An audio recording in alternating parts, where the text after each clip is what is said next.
Alors moi je viens de terminer ma thèse de doctorat en sciences pour l'ingénieur. Je travaillais auparavant sur des systèmes de récupération d'énergie vibratoire. Et donc j'ai eu besoin, durant ma thèse, de développer des compétences en calcul numérique, notamment en performance de calcul. Et puis que j'ai entendu parler de la Grace Code School, j'ai voulu intégrer cette école afin donc d'améliorer encore plus mes compétences dans ce domaine-là.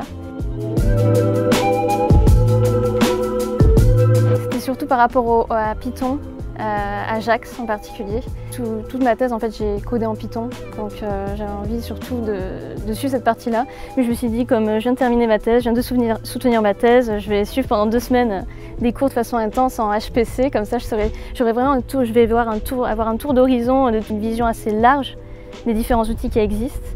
Et c'est pour cela donc j'ai voulu suivre à fond les cours de la Grace Code School.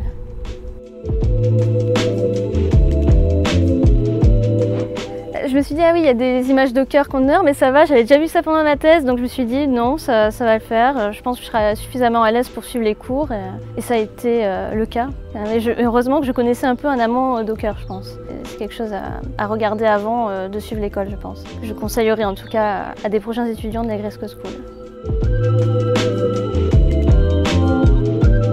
Je trouvais ça très bien, très enrichissant de rencontrer les différents échanges que j'ai pu avoir avec les étudiants ou même les professeurs. Et ça a permis de développer aussi mon réseau, de rencontrer de nouvelles personnes, c'est toujours enrichissant. Et je réitérerai si la Grace Code School a lieu aussi au LAP l'année prochaine. Et sinon, je la suivrai à distanciel, je pense, obligatoirement.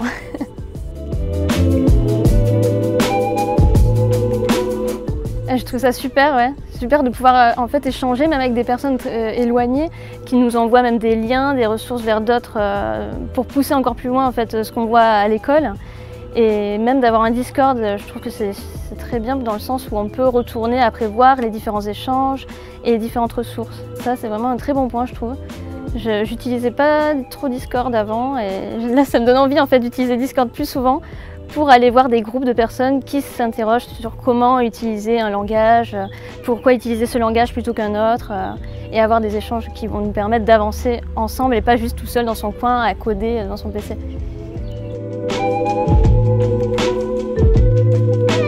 Ils ont répondu à toutes mes questions. Dès que j'avais une interrogation, ils m'envoyaient vers certains liens. Également, ils m'ont conseillé plein de bibliothèques à tester pour répondre à mes problématiques en informatique.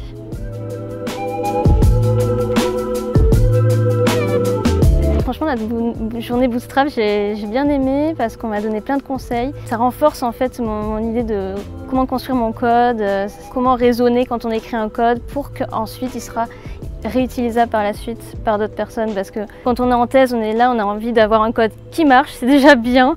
Mais finalement, il faut qu'on ait un code qui soit lisible et réutilisable par la suite pour pouvoir pas réinventer systématiquement la roue.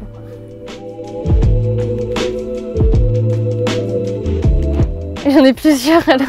J'ai adoré la présentation de Sébastien Vallat où il présentait vraiment comment gérer la mémoire et ces problèmes de la mémoire que l'on ne prend pas en compte en fait quand on ne connaît pas bien l'informatique, quand on code tout simplement et qu'on ne va pas au tréfonds de l'ordinateur et du hardware. Et ça c'est quelque chose qu'il faut prendre en compte quand on code maintenant, surtout si on veut de la perf. Et aussi la présentation d'Adrien Grassland où il présente Rust, ça m'a vraiment donné envie d'apprendre Rust et l'utiliser en combinaison avec Python pour la suite de ma carrière.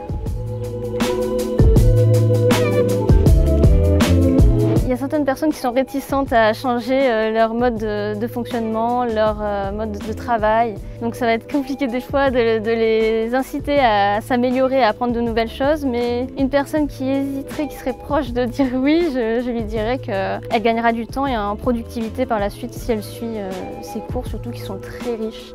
Il y a beaucoup de choses à notre disposition. Les professeurs nous ont donné à disposition plein de ressources. Ils ont fait un premier travail, un premier tri en fait dans tout ce qu'il y a sur Google. Quand on fait une recherche, c'est pas forcément on a un peu de tout. Et là vraiment, on est focalisé sur les choses les plus importantes à apprendre dans chaque langage.